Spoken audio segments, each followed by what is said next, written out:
যখন আমরা দুঃখের মধ্যে থাকি তখন আমাদের কষ্ট এতটাই প্রবল হতে পারে যে আমরা প্রায়শই আমাদের চারপাশের মানুষের যন্ত্রণা দেখতে পাই না। কিন্তু বাইবেল আমাদের বলে যে এমনকি আমাদের কষ্টের মধ্যেও অন্যদের যন্ত্রণার দিকে তাকানো, তাদের সান্ত্বনা দেওয়া এবং তাদের সাথে একসাথে দাঁড়ানো আমাদের আরও শক্তিশালী করে এবং ঈশ্বরের কৃপা অনুভব করতে দেয়। 2 শমূয়েল 2:1-1:0-1:4 পদে শাউলের উপপত্নী রিস্পা এর একটি শক্তিশালী উদাহরণ হিসেবে আবির্ভূত হয়। শাউলের পরিবারের সদস্যদের মৃত্যুদণ্ড দেওয়ার পর রিস্পা চটের কাপড় নিয়ে একটি পাথরের উপর বিছিয়ে দিয়েছিল এবং দিনরাত পাহারা দিয়েছিল যাতে তাদের দেহ পাখি ও বন্য জন্তুদের দ্বারা ক্ষতিগ্রস্ত না হয়। যদিও তিনি নিজে গভীর শোকের মধ্যে ছিলেন, তবুও তিনি যাদের ভালোবাসতেন তাদের মর্যাদা রক্ষায় নিজেকে উৎসর্গ করেছিলেন। তার কাজ শুধু শোকের প্রকাশ ছিল না, বরং এটি ছিল গভীর ভালোবাসা এবং উৎসর্গের একটি কাজ, যিনি নিজের কষ্টের মধ্যেও অন্যদের বোঝা বহন করেছিলেন। রাজা দাউদ যখন তার এই কাজের কথা শুনলেন তিনি মুগ্ধ হলেন।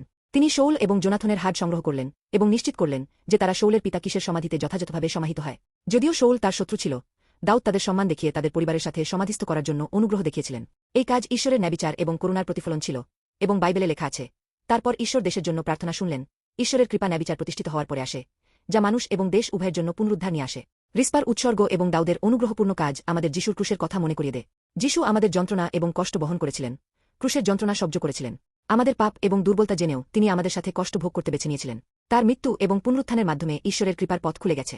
যিশু নিজেই ঈশ্বরের কৃপার প্রতীক, যিনি আমাদের যন্ত্রণায় অংশ নেন এবং আমাদের পুনরুদ্ধার করেন। আজ আমরা সকলেই আমাদের নিজস্ব কষ্টের মধ্য দিয়ে যাচ্ছি। পরিকল্পনা ভেস্তে যায়, হৃদয় ভারী হয়ে ওঠে এবং ভবিষ্যৎ অনিশ্চিত মনে হয়। তবুও ঈশ্বরের কৃপা আমাদের কষ্টের মধ্যেও আমাদের খুঁজে পায়। যিশুর ক্রুশ সেই কৃপার পথ খুলে দিয়েছে এবং যখন আমরা এটির উপর ভরসা করে এবং প্রার্থনায় ঈশ্বরের কাছে যাই তখন আমরা পুনরুদ্ধার অনুভব করি। এছাড়াও ঈশ্বরের কৃপা শুধু আমাদের জন্য নয়, যখন আমরা আমাদের চারপাশের মানুষের কষ্টের দিকে তাকাই এবং তাদের সান্ত্বনা দিই তখন ঈশ্বরের কৃপা আরও দূরে ছড়িয়ে পড়ে। আজ যিশুর ক্রুশের মাধ্যমে আমাদের জন্য উন্মুক্ত ঈশ্বরের কৃপা আপনার জীবনকে পুনরুদ্ধার করুক এবং সেই কৃপার মাধ্যমে আপনি অন্যদের সান্ত্বনা দিন, তাদের সাথে একসাথে চলুন এবং এই দিনটি আশা এবং নতুনত্বে পূর্ণ হোক।